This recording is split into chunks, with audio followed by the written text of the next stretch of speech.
जी, आज हम बात करेंगे कि दुबई में ईद के दिनों में ट्रक ड्राइवर का काम कैसा होता है और क्या ये जो काम अगर एक्स्ट्रा किया जाता है तो इसके बदले में कुछ मिलता है ड्राइवर को कि नहीं।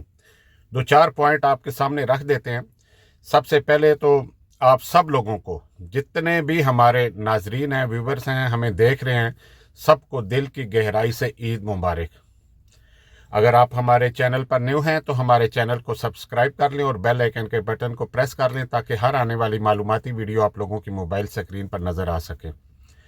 जी, वैसे भी जब भी, क्योंकि ये एक गल्फ इस्लामी मुल्क हैं, तो इन मुल्कों में जब भी ईद के त्यौहार आते हैं तो उन दिनों में लास्ट के जो आखिरी दिन होते हैं ईद के नज़दीक के, उन दिनों में काम ज़्यादा हो जाता है। उसकी वजह ये होती है कि ईद पे 3 से 4 दिन या 5 दिन छुट्टी होती हैं, हॉलीडेज़ होती हैं सरकारी तौर पे भी और नीचे जो है प्राइवेट सेक्टर में भी। तो उस सूरत में जो काम होता है वो कोशिश की जाती है कि ईद से पहले पहले समेट लिया जाए या उसको मुकम्मल कर लिया जाए।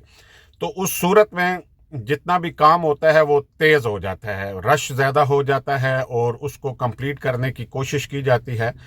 तो हम कह सकते हैं कि काम की जो रेशो है वो काफ़ी हद तक डबल हो जाती है।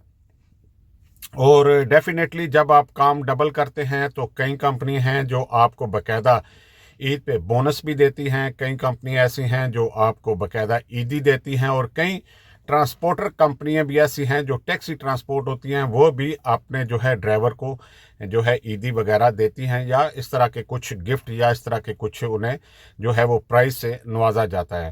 तो दुबई में काम ईद के दिनों में ज़्यादा रहता है और ड्राइवर भी काम ज़्यादा करता है और इसके बदले में उसे कुछ ना कुछ मुआवजा भी ज़रूर मिलता है।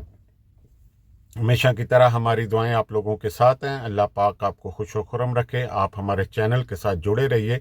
इसमें हमारी कोशिश होती है कि हर पॉइंट को उजागर किया जाए ताकि आप लोगों का नॉलेज में इजाफा होता रहे अगर आप यहाँ पर आना चाहें। अल्लाह हाफिज़। अल्लाह ने